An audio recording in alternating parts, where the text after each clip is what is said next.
Assalamualaikum warahmatullahi wabarakatuh. Perkenalkan nama saya Muhammad Sandi Ridwan dengan NIM 221061131131015. Di sini saya mengambil mata kuliah dasar-dasar pengelolaan lingkungan.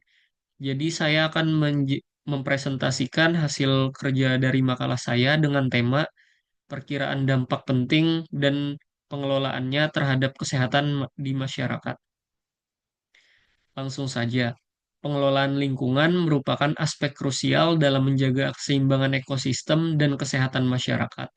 Aktivitas manusia seperti urbanisasi dan industrialisasi telah berdampak signifikan terhadap lingkungan, yang pada gilirannya mempengaruhi kualitas hidup secara keseluruhan. Lalu dampak penting lingkungan sebagai perubahan mendasar pada lingkungan hidup akibat suatu usaha atau kegiatan.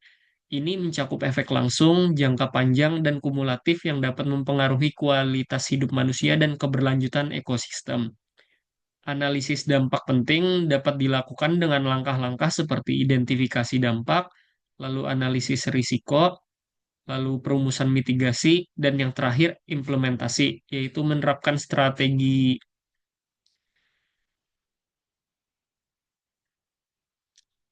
Lalu selanjutnya ada kesehatan lingkungan dan masyarakat. Kesehatan lingkungan adalah konsep penting dalam ilmu kesehatan masyarakat, berfokus pada interaksi antara manusia dan lingkungan. WHO mendefinisikannya sebagai aspek-aspek kesehatan manusia yang ditentukan oleh faktor-faktor lingkungan. Ini mencakup teori dan praktik untuk menilai dan mengendalikan faktor-faktor yang berpotensi mempengaruhi kesehatan. Faktor-faktor tersebut yaitu kualitas udara, kualitas air, dan sanitasi. Lalu ruang lingkup dampak kesehatan. Ruang lingkup dampak penting terhadap kesehatan masyarakat mencakup berbagai faktor yang saling terkait. Ini meliputi kualitas lingkungan, perilaku dan gaya hidup, akses terhadap pelayanan kesehatan, pendidikan kesehatan, dan kebijakan pemerintah. Kualitas lingkungan termasuk udara, air, dan tanah berperan krusial dalam menentukan kesehatan masyarakat, seperti kualitas lingkungan, gaya hidup, akses kesehatan, dan kebijakan. Lalu dampak penting dan pengelolaannya yaitu seperti pencemaran udara. Pencemaran udara ditimbulkan dari kendaraan bermotor dan industri menyebabkan masalah kesehatan serius seperti penyakit pernapasan, asma, dan kanker. Paparan jangka panjang terhadap polutan udara berbahaya dapat mengurangi kualitas dan harapan hidup penduduk. Lalu untuk pengelolaan pencemaran udara melibatkan implementasi kebijakan emisi yang ketat, peningkatan transportasi umum dan mengurangi penggunaan transportasi pribadi, dan penanaman pohon di perkotaan untuk menyerap polutan. Lalu untuk dampak penting selanjutnya yaitu kualitas air. Air yang ditimbulkan dari limbah industri dapat menyebabkan penyakit menular seperti diare dan kolera. Ketersediaan air bersih sangat penting untuk menjaga kesehatan masyarakat. Untuk pengelolaan kualitas air meliputi pemantauan berkala seperti pemantauan, lalu restorasi, dan edukasi terhadap masyarakat untuk pencegahan pencemaran. Perubahan iklim berdampak pada pola cuaca yang dapat mempengaruhi kesehatan melalui peningkatan frekuensi bencana alam seperti banjir dan kekeringan.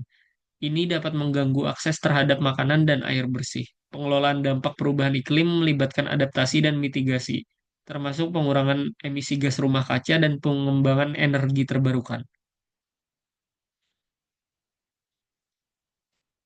Lalu yang harus ditanamkan pada masyarakat yaitu pendidikan kesehatan berperan penting dalam meningkatkan kesadaran masyarakat mengenai isu-isu kesehatan lingkungan. Program-program penyuluhan tentang pentingnya menjaga kebersihan, sanitasi, dan pencegahan penyakit dapat membantu masyarakat memahami cara-cara untuk melindungi diri mereka sendiri dan orang lain dari resiko kesehatan. Lalu untuk menjaga lingkungan dan dampak penting dan cara pengelolaannya yaitu berkolaborasi untuk menjaganya. Mengelola dampak lingkungan terhadap kesehatan masyarakat memerlukan pendekatan yang holistik dan kolaboratif. Yaitu di sini maksudnya memerlukan kerjasama antara masing-masing elemen masyarakat. dengan menerapkan kebijakan yang tepat, meningkatkan kesadaran masyarakat, serta melibatkan berbagai pemangku kepentingan.